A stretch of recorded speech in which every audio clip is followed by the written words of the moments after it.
కళ్లల్లో కారం కొట్టి దుండుగలు కోటి రూపాయలు కొట్టేసిన ఘటన కూకట్పల్లి పిఎస్ పరిధిలో చోటు చేసుకుంది. బహదూర్పురా నుండి జీడిమెట్లకు హవాలా డబ్బు తీసుకెళ్తున్న క్రమంలో అజాముద్దీన్ కుసిఫ్ బైక్పై కాటన్ బాక్సు డబ్బుల మార్పిడి కోసం కూకట్పల్లి వచ్చారు. ఇంతలో గుర్తు తెలియని దుండుగలు కళ్లల్లో కారం కొట్టి డబ్బులు ఎత్తుకెళ్లారు. బాధితుల ఫిర్యాదు మేరకు కేసు నమోదు చేసుకున్న పోలీసులు కూకట్పల్లి బాలానగర్ పోలీసులు బృందాలుగా ఏర్పడి దుండుగల కోసం గాలింపు చర్యలు చేపట్టారు.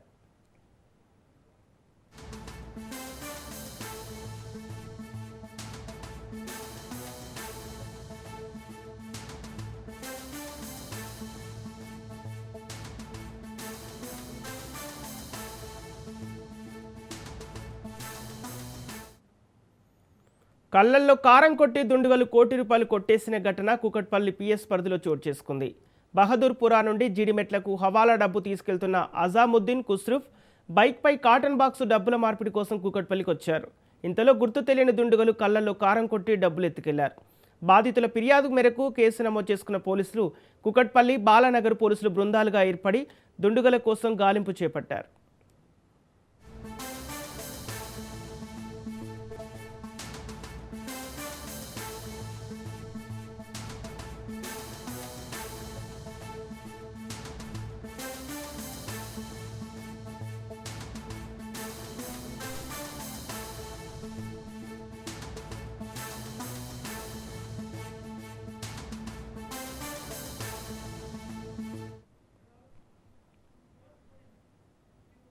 ఇదే అంశానికి సంబంధించి పూర్తి డీటెయిల్స్ మా ప్రతినిధి పవన్ అందిస్తారు. కుక్కట్పల్లి పోలీస్ స్టేషన్ పరిధిలో హవాలా రూపంలో తీసుకొచ్చిన డబ్బుని కొంతమంది దుండగులు దోపిడీ చేశారు. అయితే కళ్ళల్లో కారం కొట్టి ఒక ₹1,00,00,000 విలువ చేసే నగదును కూడా ఎత్తుకెళ్లిన పరిస్థితి కూడా కుక్కట్పల్లి పోలీస్ స్టేషన్ లో కేసు నమోదైంది. అయితే బహదూర్పురా నుంచి జీడిమెట్ల వైపు హవాలా రూపంలో అజాముద్దీన్ కుస్రఫ్ ఇద్దరు వ్యక్తులు కూడా బైక్ పై అట్టపెట్టలో పెట్టుకొని డబ్బులు తీసుకొస్తున్న నేపథ్యంలో కళ్ళల్లో కారం కొట్టి కుక్కట్పల్లి వద్ద డబ్బులు కూడా ఎత్తుకెళ్లారు. అయితే దీనికి సంబంధించి సీసీ ఫుటేజ్ కూడా పోలీసులు తీశారు. అయితే ఇందులో చూస్తే చాలా క్లియర్ గా కనిపిస్తుంది. వారికి కళ్ళల్లో కారం కొట్టి మరి ఈ యొక్క దోపిడీ చేసిన పరిస్థితి కూడా మనం చూస్తున్నాము. అయితే దీనిపైన పోలీసులు పట్టుకోవడానికి మూడు ప్రత్యేక టీమ్స్ కూడా ఏర్పాటు చేశారు. 3 ప్రత్యేక టీమ్స్ కి సంబంధించి కూడా ఆ నిందితులు ఎవరై ఉంటారనే దానిపైన కూడా ప్రధానంగా ఆరా తీస్తున్న పరిస్థితి కూడా చూస్తున్నాము. మరోవైపు ఈ యొక్క ₹1,00,00,000 బహదూర్పురా నుంచి ద్విచక్ర వాహనంపై తీసుకొస్తుండగా తెలిసిన వారే ఈ యొక్క పని చేసి ఉంటారనేది మాత్రం ప్రధానంగా పోలీసులు భావిస్తున్నారు. త్వరలో నిందితులను పట్టుకుంటామని చెప్పి పోలీసులు కూడా చెప్తున్నారు. Okay, right, thank you Pawan.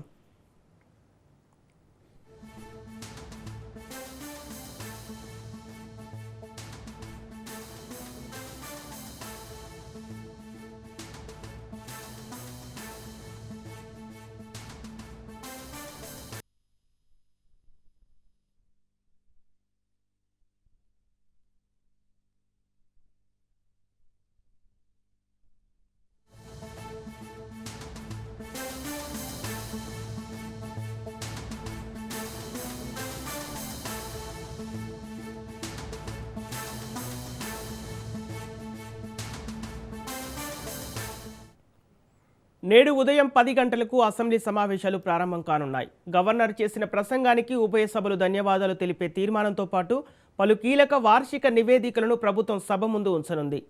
నిన్న జరిగిన బీఏసీ సమావేశంలో తీసుకున్న నిర్ణయాల నివేదికను సీఎం రేవంత్ రెడ్డి ఉభయ సభల ముందు ఉంచనున్నారు.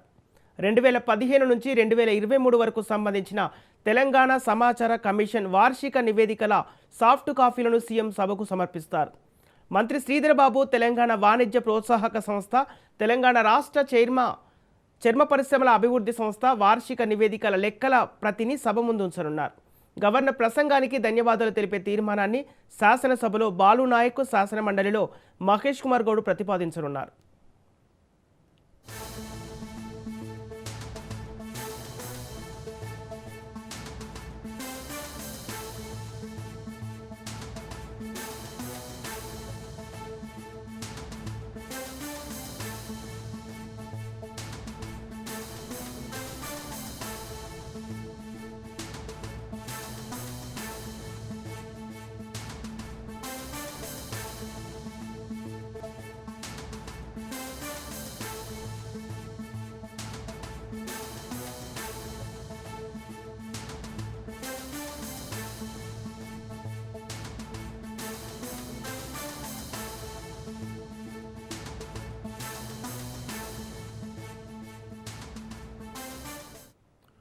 నేడు ఉదయం 10 గంటలకు అసెంబ్లీ సమావేశాలు ప్రారంభం కానున్నాయి.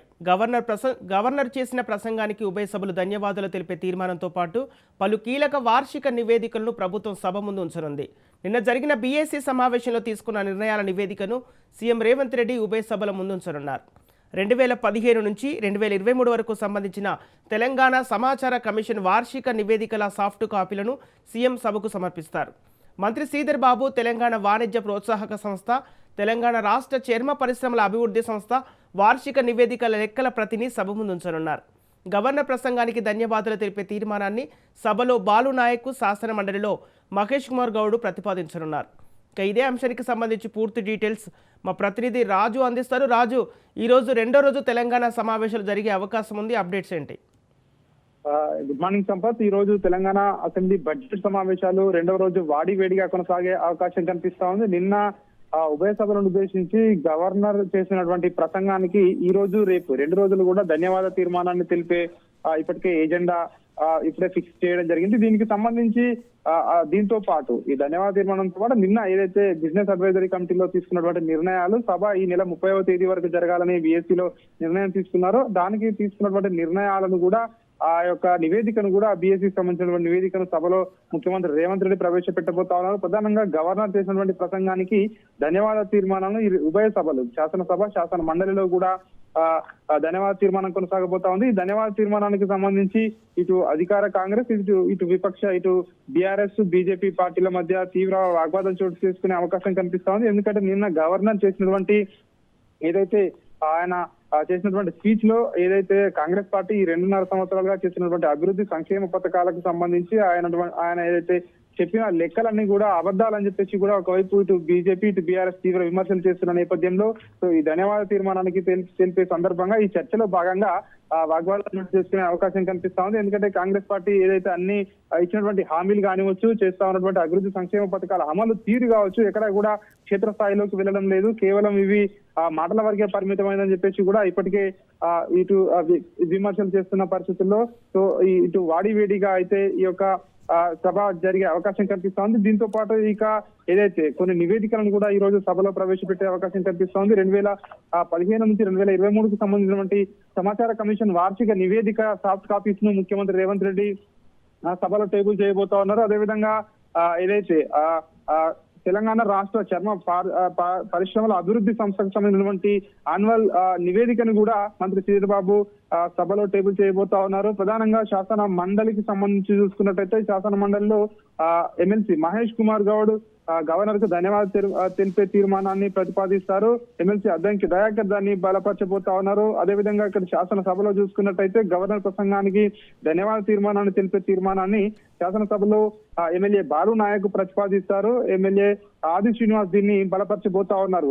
దీంతో పాటు ఒకవైపు ఇటు బీజేపీ పార్టీ ఇప్పటికీ ఒక వాయిదా తీర్మానాన్ని కూడా ఇవ్వడం జరిగింది. తెలంగాణలో ప్రధానమంత్రి ఫసల్ బీమా యోజనను రాష్ట్ర ప్రభుత్వం అమలు చేయడం లేదు, తెలంగాణ రైతాంగం తీవ్ర నష్టాల పాలవుతుంది అని చెప్పేసి కూడా బీజేపీ ఇప్పటికే విమర్శలు చేస్తా ఉంది. సో ఇవన్నీ కూడా సభా కార్యక్రమాలు పక్కకు పెట్టి దీనిపై చర్చించాలి. తెలంగాణలో ఫసల్ బీమా అమలుకు సంబంధించి ఏదైతే మేము ఇచ్చినటువంటి వాయిదా తీర్మానం ఉందో దీనిపై చర్చించాలని చెప్పి బీజేపీ ఇప్పటికే వాయిదా తీర్మానం చేయడం జరిగింది. మరొక వైపు సిపిఐ కూడా ఇప్పటికే వాయిదా తీర్మానం ఇవ్వడం జరిగింది. రాష్ట్రంలో రిటైర్డ్ ఉద్యోగులకి సంబంధించినటువంటి బెనిఫిట్స్ ఏవైతే ఉన్నాయో రిటైర్మెంట్ బెనిఫిట్స్ రాష్ట్ర ప్రభుత్వం ఇవ్వకుండా వాళ్ళని ఇబ్బందులకు గురి చేస్తా ఉంది. వెంటనే ఆ రిటైర్మెంట్ బెనిఫిట్స్ ఇవ్వాలి. సో వాటికి సంబంధించి చర్చ ఈ రోజు శాసనసభలో జరపాలని చెప్పేసి కూడా సిపిఐ వాయిదా తీర్మానం ఇవ్వడం జరిగింది. మరొక వైపు ఇప్పటికే బీఆర్ఎస్ పార్టీ అయితే తీవ్రంగా ఏదైతే గవర్నర్ ప్రసంగాన్ని వ్యతిరేకిస్తా ఉంది. సో మరి ఈ రోజు గవర్నర్ ప్రసంగానికి సంబంధించి ధన్యవాద తీర్మానం తెలిపే సందర్భంగా ఖచ్చితంగా ఇటు అధికార విపక్షాల మధ్య మాటల యుద్ధం అయితే కొనసాగే అవకాశం మనకు స్పష్టంగా కనిపిస్తా ఉంది. Sampath. Okay, right, thank you రాజు.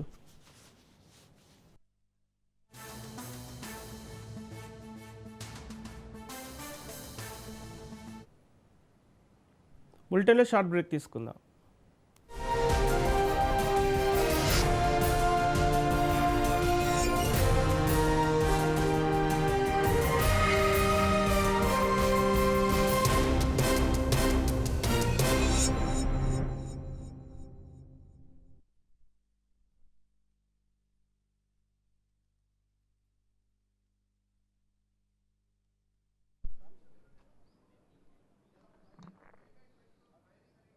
తమ్ముడు Venkata ready. Hello 1 2 3 mike check. Hello good morning అన్న, వచ్చిందా ఫ్రేమ్? Okay ready.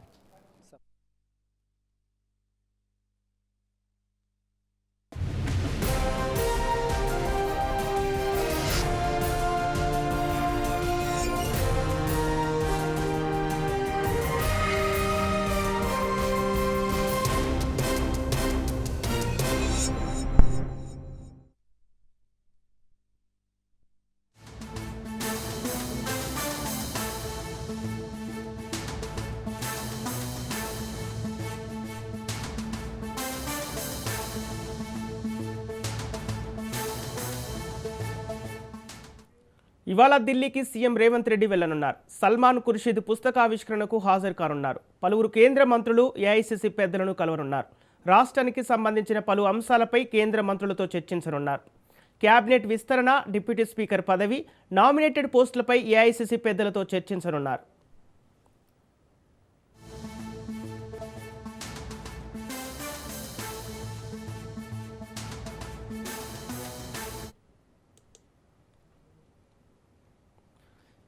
ఇవాళ ఢిల్లీకి సీఎం రేవంత్ రెడ్డి వెళ్లనున్నారు. సల్మాన్ ఖుర్షీద్ పుస్తకావిష్కరణకు హాజరు కానున్నారు. అలాగే పలువురు కేంద్ర మంత్రులు, ఏఐసీసీ పెద్దలను కలవనున్నారు.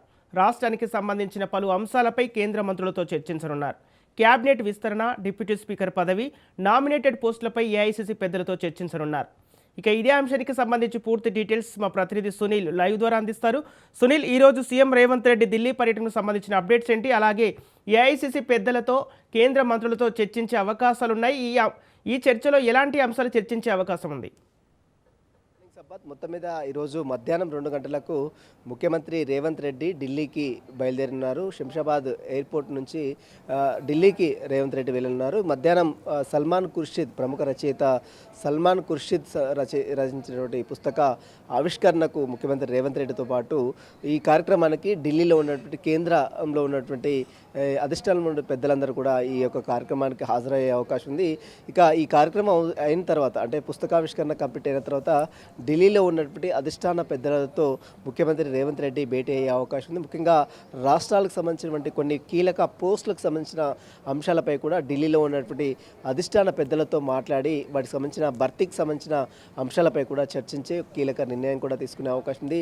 ఇక రాష్ట్రంలో డిప్యూటీ స్పీకర్తో పాటు కొన్ని నామినేషన్లకు సంబంధించినటువంటి పోస్టులు ఇంకా పెండింగ్లోనే ఉన్నాయి. గత కొంతకాలంగా రాష్ట్ర ప్రభుత్వం ఏర్పడి దాదాపు 2.5 సంవత్సరాలు పూర్తవుతున్న నేపథ్యంలో ఇంకా కొన్ని కీలకమైనటువంటి పోస్టులు, నామినేటెడ్ పోస్టులతో పాటు కొన్ని శాఖలు, ఇంకా అటు 2 శాఖలకు సంబంధించినటువంటి మంత్రి శాఖలు కూడా ఇంకా పెండింగ్లో ఉన్నాయి. కాబట్టి వీటికి సంబంధించినటువంటి భర్తీకి సంబంధించిన అంశాలపై కూడా ముఖ్యమంత్రి రేవంత్ రెడ్డి అధిష్టానంలో ఉన్న పెద్దలతో మాట్లాడే అవకాశం ఉంది. దీంతో పాటు తెలంగాణ రాష్ట్ర ప్రభుత్వం ఎంతో ప్రతిష్టాత్మకంగా చేపడుతున్నటువంటి మూసీ రిజర్వాయర్ పునరుద్ధరణకు సంబంధించినటువంటి ప్రాజెక్టు పనులకు సంబంధించిన అంశాలపై కూడా ఢిల్లీ పెద్దలతో చర్చించే అవకాశం ఉంది. ఇటీవల కాలంలోనే తాజ్ కృష్ణ హోటల్లో ముఖ్యమంత్రి Revanth Reddy power plant presentation ఇవ్వడం జరిగింది. ఆ ప్రజెంటేషన్లో మూసీ సుందరీకరణకు సంబంధించిన అన్ని అంశాలపై కూడా ఒక పూర్తిగా ఇప్పటికే డీటెయిల్ ప్రాజెక్ట్ రిపోర్ట్ కూడా ఇప్పటికే సిద్ధం చేసింది రాష్ట్ర ప్రభుత్వము. వాటికి సంబంధించినటువంటి అంశాలపై కూడా ఢిల్లీలో ఉన్నటువంటి పెద్దలతో మాట్లాడే అవకాశం ఉంది. గాంధీ సరోవర్ సంబంధించినటువంటి ప్రాజెక్టు, గాంధీ విగ్రహ ఆవిష్కరణకు సంబంధించిన అంశాలపై కూడా ఢిల్లీలో ఉన్నటువంటి పెద్దలను కూడా ఇన్విటేషన్ చేసే అవకాశం ఉంది. ఎందుకంటే త్వరలోనే ఈ యొక్క కార్యక్రమానికి తెలంగాణ రాష్ట్ర ప్రభుత్వము శంకుస్థాపన చేసే అవకాశం ఉన్న నేపథ్యంలో వాటికి సంబంధించినటువంటి వివరాలు అన్నిపై కూడా ముఖ్యమంత్రి రేవంత్ రెడ్డి ఢిల్లీలో ఉన్నటువంటి అధిష్టాన పెద్దలతో కూడా చర్చించి కీలక నిర్ణయాలు కూడా తీసుకునే అవకాశం ఉంది. ముఖ్యంగా నామినేటెడ్ పోస్టుల భర్తీ గత దాదాపు 2.5 సంవత్సరాలు పూర్తవుతున్న నేపథ్యంలో నామినేటెడ్ పోస్టులు ఇంకా కొన్ని ఫిలప్ చేయలేదు రాష్ట్రంలో. దీంతోపాటు 2 మంత్రి శాఖలు, ఇప్పటికీ కొన్ని మంత్రి శాఖలు చేంజ్ చేస్తారని అందరూ బయట ప్రచారం జరుగుతున్న నేపథ్యంలో వాటికి సంబంధించినటువంటి అంశాలపై కూడా ఈరోజు ముఖ్యమంత్రి రేవంత్ రెడ్డి ఢిల్లీలో ఉన్నటువంటి పెద్దలతో మాట్లాడి కీలక నిర్ణయం కూడా తీసుకునే అవకాశం ఉంది. ఈరోజు 2వ రోజు అసెంబ్లీ సమావేశాలు స్టార్ట్ అవుతాయి. మరి కాసేపులోనే ముఖ్యమంత్రి రేవంత్ రెడ్డి అసెంబ్లీ సమావేశాలు మధ్యాహ్నం పూర్తి చేసుకున్న తర్వాత మధ్యాహ్నం 2 గంటలకు డైరెక్ట్గా ఢిల్లీ శంషాబాద్ ఎయిర్పోర్ట్ మీదుగా ఢిల్లీకి బయలుదేరే అవకాశం ఉంది. ఈరోజు నిన్న అసెంబ్లీ సమావేశాలు ప్రారంభం కావడమే గవర్నర్ ప్రసంగం కంప్లీట్ కావడం. గవర్నర్ ప్రసంగం తర్వాత బీఎస్సీ సమావేశంలో ఈ నెల 30వ తేదీ వరకు కూడా అసెంబ్లీ సమావేశాలని కండక్ట్ చేయాలని బీఎస్సీ సమావేశంలో తీర్మానం కూడా చేయడం జరిగింది. ఈ ఈ నెల 20 తేదీ లేదా రంజాన్ ఒకవేళ 20 లోపే వస్తే మాత్రం 21 తేదీ 20 లేదా 21 తేదీ బడ్జెట్ను కూడా రాష్ట్ర ఉప ముఖ్యమంత్రి మల్లు బట్టే విక్రమార్క కూడా అసెంబ్లీలో బడ్జెట్ పద్ధతులు కూడా ప్రవేశపెట్టే అవకాశం ఉంది. కాబట్టి వీటికి సంబంధించినటువంటి అన్ని అంశాలపై కూడా ఈరోజు ముఖ్యమంత్రి రేవంత్ రెడ్డి మధ్యాహ్నం 2 గంటలకు ఢిల్లీ కూడా బయలుదేరే అవకాశం ఉంది. Sampath. Okay right, thank you Sunil.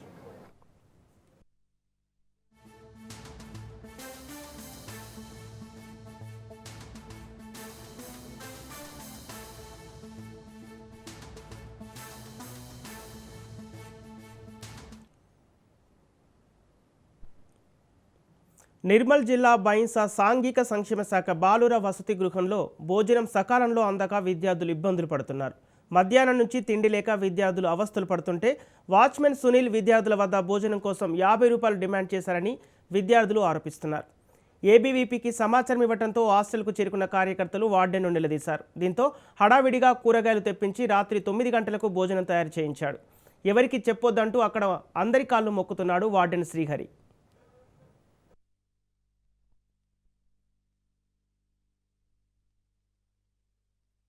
పైసలు అడిగింది. ఇప్పుడు ఆయన డే వాచ్మెన్ లేట్ అయింది, నైట్ వాచ్మెన్ లేట్ అయిందని నాకు సార్ కూరగాయలు తీసుకురామంటే నేను అంటే మీరు డబ్బులు అడిగిలా ఎవరికి సార్? పిల్లలకు? పిల్లలకు అడగలేదు సార్ నేను డబ్బులు.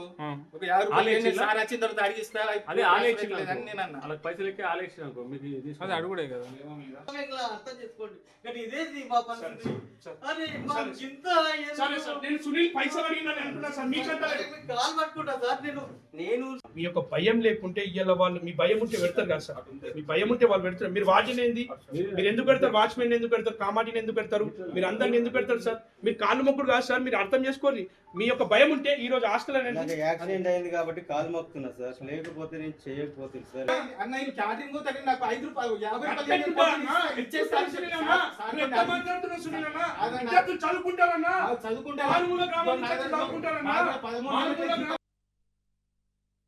బైన్సాలో ఉన్నటువంటి ఎస్సీ హాస్టల్, ఇక్కడ విద్యార్థులు ఇంటర్మీడియట్ పూర్తి చేసుకుని డిగ్రీ విద్యార్థులు ఎవరైతే ఉన్నారో ఇక్కడ ఇంటర్మీడియట్ పూర్తి చేసుకున్న విద్యార్థులు వెళ్ళిపోవడం జరిగింది ఈ రోజుతో. అలాగే ఎవరైతే ఒక 4 విద్యార్థులు డిగ్రీ విద్యార్థులు ఒక ఇంటర్ విద్యార్థి ఉండడం జరిగింది.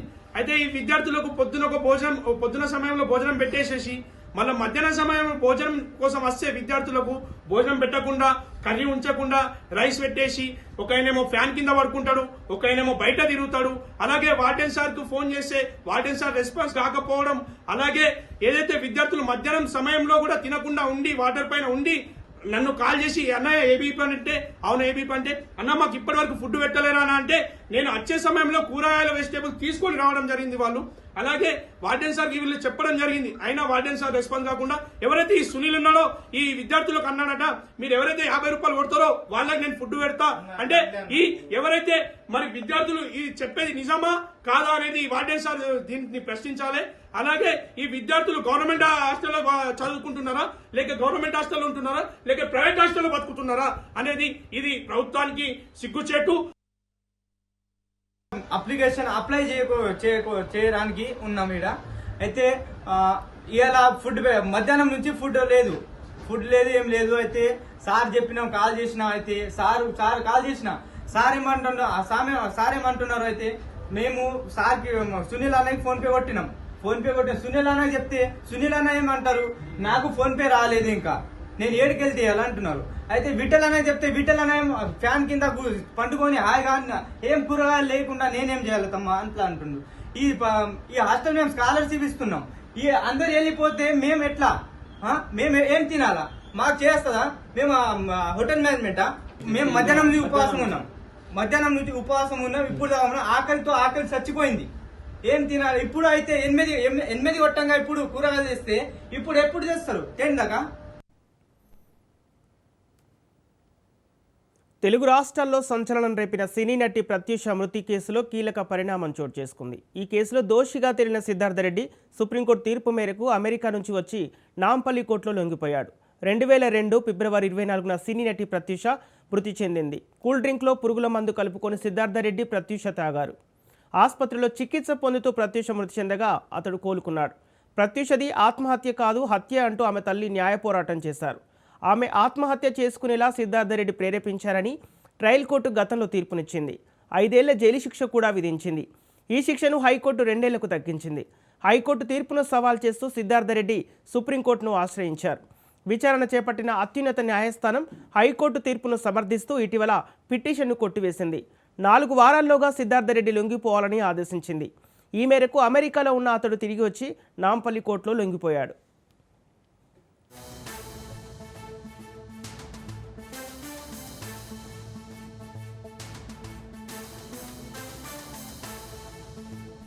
Active news.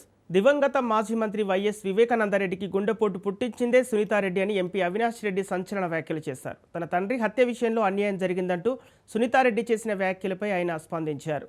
వివేక హత్య కేసు విచారణ అడ్డుకుంటుంది సునీతారెడ్డినని అవినాష్ రెడ్డి ఆరోపణలు చేశారు. వివేకాను ఆయన కుటుంబమే వదిలేసిందని మండిపడ్డారు. దస్తగిరి వాంగ్మూలంపై దర్యాప్తు జరపమని సునీత ఎందుకు అడగటం లేదని ప్రశ్నించారు. వివేకానందరెడ్డి హత్య వెనుక సునీత భర్త నర్రెడ్డి రాజశేఖర్ రెడ్డి రెండో భార్య షమీంపై అనుమానాలున్నాయన్నారు. తాను ఈ కేసులో నిర్దోషిగా బయటకు వస్తానని ఎంపీ అవినాష్ రెడ్డి ధీమా వ్యక్తం చేస్తున్నారు.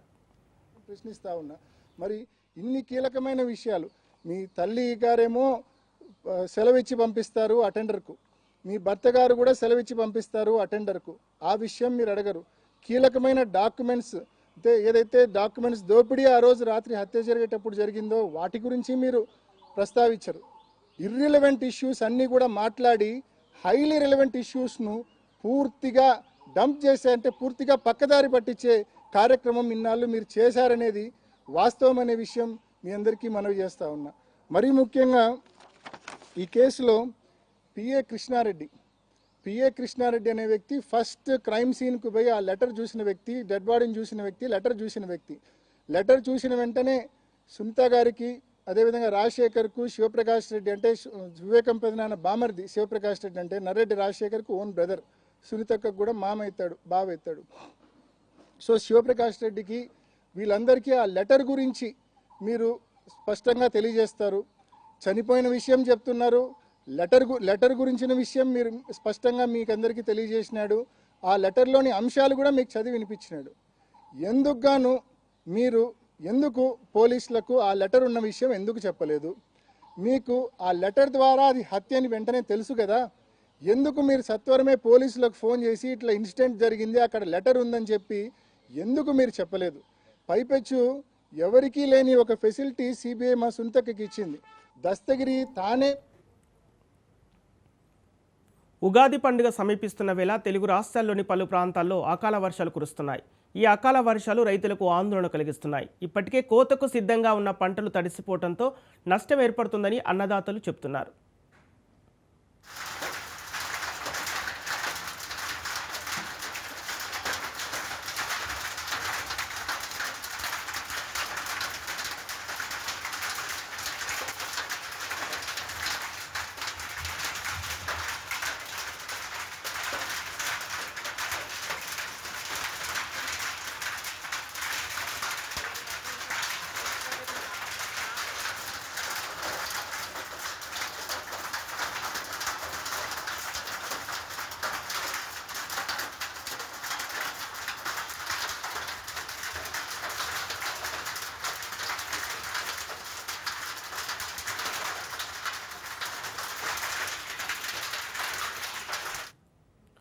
ఉగాది ముందు కురుస్తున్న వడగళ్ల వానలు రైతులను కలవరపెడుతున్నాయి. పలు జిల్లాల్లో ఉరుములు మెరుపులతో కూడిన వడగళ్ల వానలు పడటంతో పొలాల్లో ఉన్న పంటలు తీవ్రంగా దెబ్బతింటున్నాయి.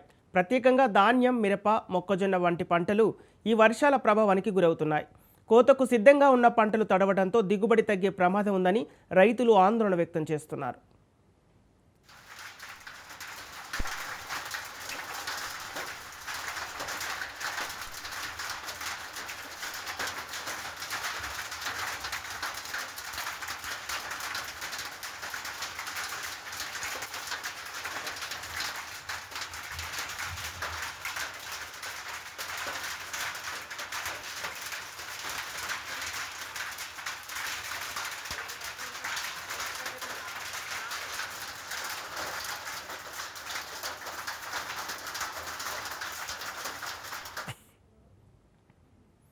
ఇక కొన్ని ప్రాంతాల్లో గాలివానల కారణంగా చెట్లు కూలిపోవటం, విద్యుత్ సరఫరా అంతరాయం కలగటం కూడా కనిపిస్తోంది. పండుగ సమయానికి ఇలా వర్షాలు పడటంతో ప్రజలు కూడా ఇబ్బందులు ఎదుర్కొంటున్నారు. ఉగాది ముందు కురుస్తున్న ఈ అకాల వర్షాలు రైతులకు ఆర్థికంగా నష్టం కలిగించే పరిస్థితి ఏర్పడుతోంది. అధికారులు పరిస్థితిని అంచనా వేసి నష్టపోయిన రైతులకు సహాయం అందించాలని రైతులు కోరుతున్నారు.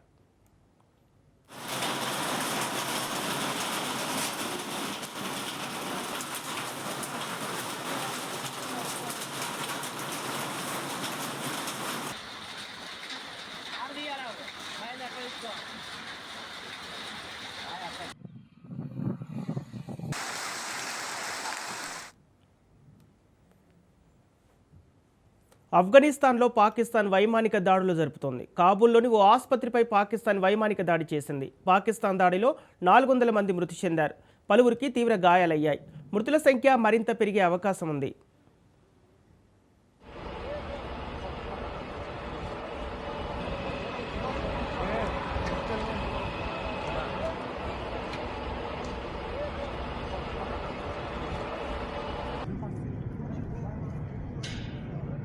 اي ده غبرزي كلر غرزي وسم كرزي ولا ايش دي تيوري غاغرو نغور كيا وش تيوري غاغرو انت رجعت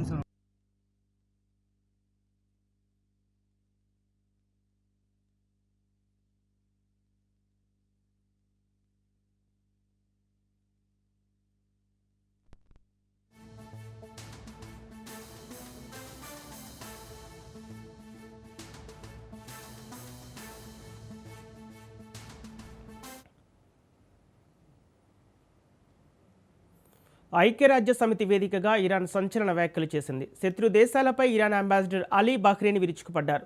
చట్టవిరుద్ధమైన దాడులకు తలొగ్గే ప్రసక్తి లేదని తేల్చి చెప్పారు. 9 కోట్ల మంది ఇరాన్ ప్రజలు ప్రమాదంలో ఉన్నారని ఆవేదన వ్యక్తం చేశారు. ఇది అంతర్జాతీయ చట్టాల్ని గౌరవించని అరాచక శక్తుల పనేనని ఆరోపించారు. భవిష్యత్తులో ఈ ముప్పు మరో దేశానికి తప్పదని హెచ్చరిస్తున్నారు. ఇరాన్ అంబాసిడర్ వ్యాఖ్యలు గ్లోబల్ పాలిటిక్స్లో హాట్ టాపిక్గా మారాయి.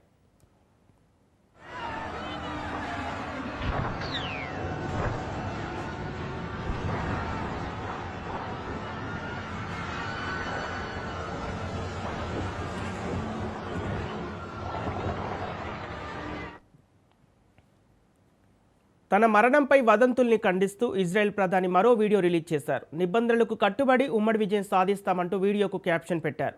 వీడియోలో మహిళలు, బాలికలతో నెతన్యాహు మాట్లాడుతూ కనిపించారు. జెరూసలేం లాంటి అందమైన ప్రదేశం మరొకటి లేదన్నారు నెతన్యాహు.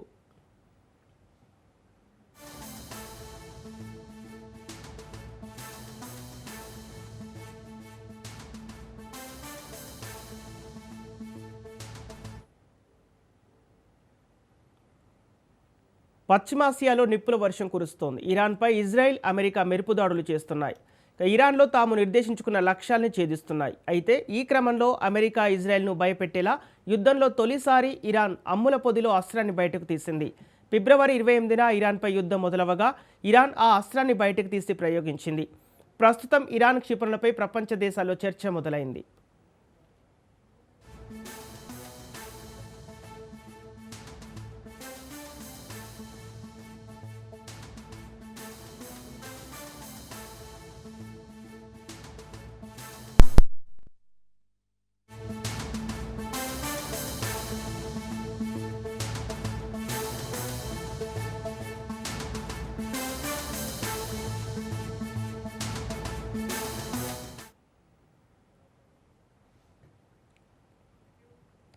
మొయినాబాద్ డ్రగ్స్ కేసుపై ప్రభుత్వం కీలక నిర్ణయం తీసుకుంది. డీసీపీ యోగేష్ గౌతమ్ నేతృత్వంలో సిట్ ఏర్పాటు చేసింది. రోహిత్ రెడ్డి ఫామ్ హౌస్లో పార్టీ మూలాలపై సిట్ విచారణ జరపనుంది.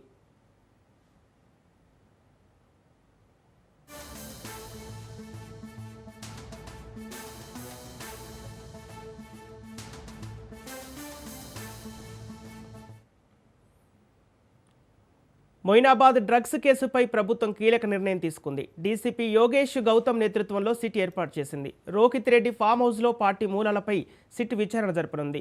ఇక ఇదే అంశానికి సంబంధించి పూర్తి డీటెయిల్స్ మా ప్రతినిధి పవన్ అందిస్తారు. మొయినాబాద్ డ్రగ్స్ కేసులో ప్రభుత్వము కీలక నిర్ణయం కూడా తీసుకుంది. అయితే ఇందులో చూస్తే మాత్రము సిట్ కూడా ఏర్పాటు చేసింది. డీసీపీ యోగేష్ గౌతమ్ నేతృత్వంలో ఈ యొక్క సిట్ ఏర్పాటు చేసింది. అయితే pilot Rohith Reddy farm house సంబంధించిన నేపథ్యంలో అక్కడ ఎలాంటి కార్యకలాపాలు జరుగుతున్నాయి, అంతేకాకుండా గతంలో డ్రగ్స్ కు సంబంధించిన పార్టీస్ ఏమైనా జరిగాయా, అయితే దీనిపైన పూర్తిగా సిట్ అధికారులు ఆరా తీయనున్నారు. అయితే ఇందులో చూస్తే మాత్రము పోలీసుల పైన కాల్పులు జరిపిన నమిత్ శర్మ వ్యవహార శైలి కావచ్చు, ఆయన చేస్తున్న దందాల పైన కూడా పోలీసులు అంటే సిట్ అధికారులు ఆరా తీయనున్నారు. అయితే మొత్తానికి ఇక్కడ డ్రగ్స్ ఎక్కడి నుంచి తీసుకొస్తారు, అంతేకాకుండా డ్రగ్స్ కు సంబంధించి ఎక్కడెక్కడ కొనుగోలు చేశారు, దానిపైన కూడా ప్రధానంగా ఇటు సిట్ అధికారులు కూడా పూర్తి స్థాయిలో విచారణ జరపనున్నారు.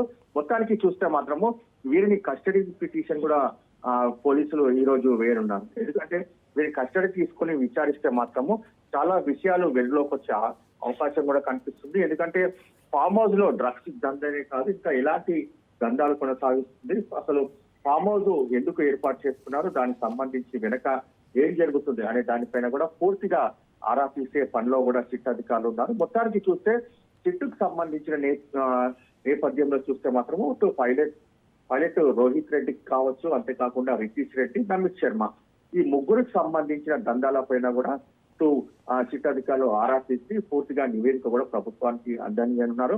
అంతేకాకుండా ఇందులో నమిత్ శర్మకు సంబంధించిన నేపథ్యంలో చూస్తే ఈయన రియల్ ఎస్టేట్ వ్యాపారస్తుడిగా తెలుస్తుంది. ఆ రియల్ ఎస్టేట్ వ్యాపారం ఎక్కడెక్కడ చేస్తున్నారు, అంతేకాకుండా ఇందులో ఎలాంటి వ్యాపారం చేస్తున్నారు అనే దానిపైన కూడా సిట్ అధికారులు పూర్తిగా విచారణ కూడా కొనసాగించనున్నారు. Okay right, thank you Pavan.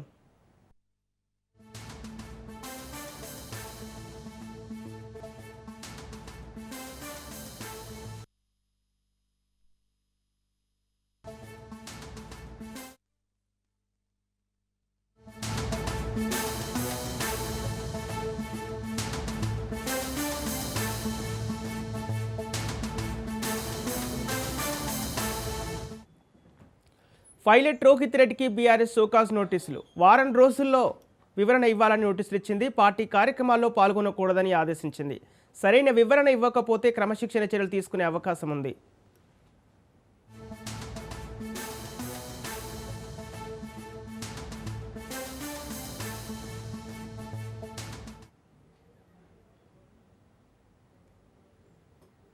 Pilot Rohith రెడ్డికి బీఆర్ఎస్ షోకాజ్ నోటీసులు ఇచ్చింది. వారం రోజుల్లో వివరణ ఇవ్వాలని నోటీసులు ఇచ్చింది. పార్టీ కార్యక్రమాల్లో పాల్గొనకూడదని ఆదేశించింది.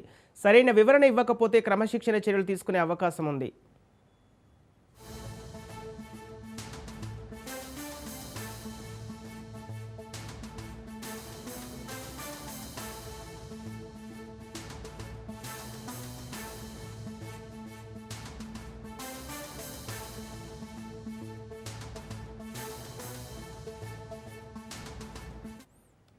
ఇదే అంశానికి సంబంధించి పూర్తి డీటెయిల్స్ మా ప్రతినిధి సైదులు లైవ్ ద్వారా అందిస్తారు. సైదులు, పైలట్ రోహిత్ రెడ్డికి బీఆర్ఎస్ షోకాజ్ నోటీసులు ఇచ్చినట్టు తెలుస్తోంది, అప్డేట్స్ ఏంటి?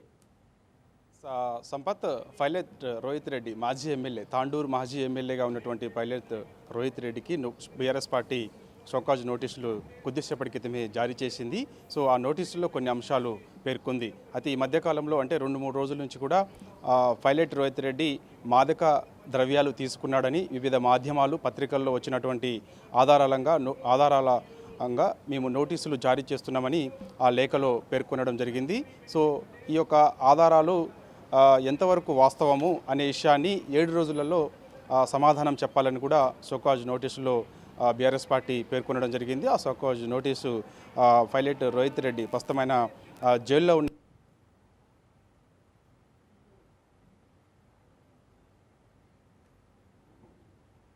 వాళ్ళ కుటుంబ సభ్యులు తెలియజేసే అవకాశం కూడా ఉంది. ఎందుకంటే సమయం చాలా తక్కువగా ఉంది కాబట్టి 7 రోజుల్లో బీఆర్ఎస్ పార్టీకి పైలట్ రోహిత్ రెడ్డి సమాధానం చెప్పాల్సిన అవసరం ఉంది. అది కూడా సంతృప్తికరమైన సమాధానం చెప్పాలని కూడా స్పష్టంగా ఆ లేఖలో పేర్కొనడం జరిగింది. సంతృప్తికరమైన సమాధానం చెప్పకపోతే నెక్స్ట్ ఎటువంటి చర్యలు తీసుకోవాలో పార్టీ నిర్ణయం తీసుకుంటుంది తప్ప మళ్ళా సమాధానం, సంతృప్తికరమైన సమాధానం రాలేదు కాబట్టి మరోసారి నోటీసులు జారీ చేయడం లాంటిది ఉండదని కూడా చాలా స్పష్టంగా లేఖలో చెప్పడం జరిగింది. కాబట్టి సో 7 రోజులలో పైలట్ రోహిత్ రెడ్డి బీఆర్ఎస్ పార్టీకి సమాధానం చెప్పాల్సిన అవసరం ఉంది. ఎందుకంటే తనకున్నటువంటి ఫామ్ హౌస్ లో డ్రగ్స్ పార్టీ జరిగింది అని చెప్పేసి కూడా ఈ మధ్య లీగల్ టీము దాడులు చేసిన సంగతి అందరికీ తెలిసిన విషయమే. సో ఆ దాడుల్లో భాగంగా ఆ టెస్ట్ చేసినప్పుడు డ్రగ్స్ తీసుకున్నారా లేదా టెస్ట్ చేసినప్పుడు పైలట్ రోహిత్ రెడ్డికి పాజిటివ్ వచ్చినట్టుగా కూడా నిర్ధారించారు పోలీసులు. సో దాన్ని మెజిస్ట్రేట్ ముందు పొందుపరిచిన తర్వాత 14 రోజుల పాటు రిమాండ్ విధించిన సంగతి అందరికీ తెలిసిన విషయమే. కాబట్టి సో పార్టీకి ఈ క్రమశిక్షణ గల బీఆర్ఎస్ పార్టీకి సో ఒక బీఆర్ఎస్ పార్టీలో ఉండుకుంటూ మాజీ ఎమ్మెల్యేగా ఉన్నటువంటి పైలట్ రోహిత్ రెడ్డి ఈ మాదక ద్రవ్యాల కేసులో దొరికారన్న ఆరోపణలు ఏవైతున్నాయో దాని ఆధారంగా పార్టీకి నష్టం కలిగించే విధంగా ఉంది కాబట్టి సో అందుకు ఈ షోకాజ్ నోటీసులు జారీ చేస్తున్నామని చెప్పేసి కూడా ఆ లేఖలో పొందుపరచడం జరిగింది. కాబట్టి ఖచ్చితంగా సో షోకాజ్ నోటీసు ఈ రోజుల్లో సమాధానం చెప్పాల్సిందే. ఇంకోటి ఏంటంటే ఈ యొక్క మాదక ద్రవ్యాలకు సంబంధించినటువంటి ఈ కేసుకు సంబంధించి సో ఆయనపైన వచ్చినటువంటి ఆధారాల ఆధారంగా పదే పదే వివిధ మాధ్యమాలు పత్రికల్లో బీఆర్ఎస్ పార్టీకి చెందినటువంటి మాజీ ఎమ్మెల్యే అని చెప్పేసి పేరు వస్తుంది కాబట్టి సో ఇలా పార్టీకి చలిపే తెచ్చేలా ఉంది అతని వ్యవహార శైలి అని చెప్పేసి కూడా అందులో పేర్కొనడం జరిగింది. కాబట్టి ఈ రోజులలో మరి పైలట్ రోహిత్ రెడ్డి ఎటువంటి సమాధానం చెప్తారనేది కూడా మనకి తర్వాత తెలిసే అవకాశం అయితే ఉంది. ఒకవేళ ఆయన సమాధానం తృప్తికరంగా లేకపోతే మాత్రం పార్టీ నుంచి కూడా సస్పెండ్ చేసే అవకాశాలు ఉన్నట్టు కూడా తెలుస్తుంది విశ్వసనీయ సమాచారం మేరకు. మరి ఇటువంటి సమాధానం పైలట్ రోహిత్ రెడ్డి పార్టీకి ఇస్తారు ఈ రోజులు అనేది కూడా మనకి తర్వాత తెలిసే అవకాశం ఉంది. ప్రస్తుతం మనకు అందుతున్న సమాచారం ఏంటంటే కొద్దిసేపటి క్రితమే ఈ యొక్క షోకాజ్ నోటీసులు పైలట్ రోహిత్ రెడ్డి ఇంటికి పంపించినట్టు కూడా తెలుస్తుంది. Okay right, thank you Saidulu.